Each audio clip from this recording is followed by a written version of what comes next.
देश विदेशातील ताज्या आणि महत्त्वाच्या घडामोडी, राजकारण, अर्थव्यवस्था आणि समाजातील प्रत्येक बातमी. सत्य, स्पष्ट आणि निर्भीड पत्रकारिता. आपण पाहत आहात एन मराठी न्यूज. नमस्कार. एन मराठी न्यूजच्या बातमीपत्रात आपले स्वागत. राजुरा तालुक्यातील सास्ती गावात दिवसेंदिवस मोकाट कुत्र्यांचा उपद्रव चिंताजनक रीतीने वाढला असून यामुळे ग्रामस्थांच्या सुरक्षिततेचा मोठा प्रश्न निर्माण झाला आहे.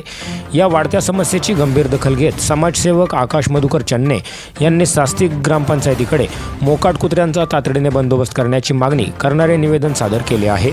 गावातील मुख्य रस्ते, शाळांचे परिसर आणि सार्वजनिक ठिकाणी मोकाट कुत्र्यांचे मोठ्या प्रमाणात वास्तव्य पाहायला मिळत आहे.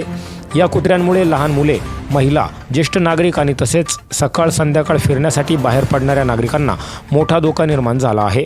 अनेकदा कुत्र्यांच्या टोळ्या नागरिकांच्या अंगावर धावून जात असल्याने आणि वाहन चालकांचा पाठलाग करत असल्याने अपघातांच्या घटनाही वाढीस लागल्या आहेत.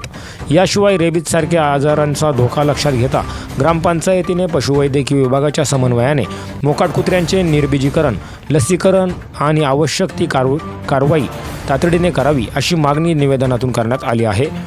गावकऱ्यांच्या जीवित व सुरक्षिततेचा विचार करून ग्रामपंचायतीने यावर त्वरित उपाययोजना न केल्यास तीव्र संताप व्यक्त होत असून आता ग्रामपंचायत यावर काय ठोस कारवाई करते याकडे संपूर्ण सास्तीवासियांचे लक्ष लागले आहे.